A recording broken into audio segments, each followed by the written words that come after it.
1,500 people now a part of the lawsuit on the water contamination in the Fountain and Security Wiedfield area. The McDivitt Law Firm calling on local and state leaders to help people get their blood tested for any issues. Lawyers say it's the first step in getting those responsible for the contamination to be held accountable. And here are the facts first. The law firm is suing the manufacturers on behalf of those affected. High levels of perfluorinated compounds, or PFCs, have been found in the community's groundwater wells. Now, those are man-made chemicals that have been linked to various diseases and cancers. Samples taken from the water supply were shown to contain levels 20 times higher than the levels recommended by the Environmental Protection Agency. Fox 21's Christina DeWittowitz tells us why the local law firm decided to take on this big case. The McDivitt Law Firm is working to get the manufacturers of a firefighting foam held accountable for their actions, and that begins with blood tests of everyone affected. We won't know the effects of the community, the people in the community, unless there is blood testing.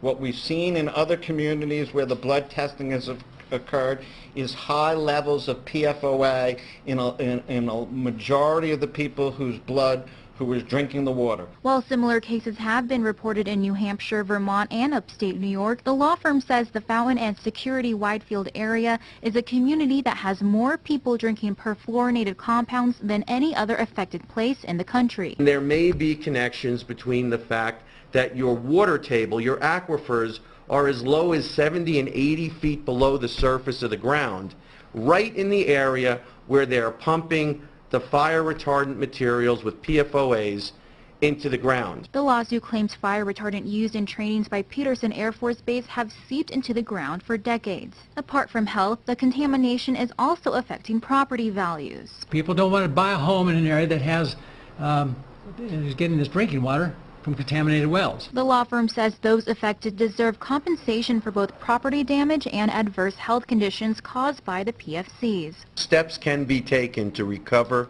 the fluids and the chemicals so it doesn't just spill off into the surrounding area. We have found nothing to support any instructions that suggest that. In Colorado Springs, Christina DeWittowitz, Fox 21 News.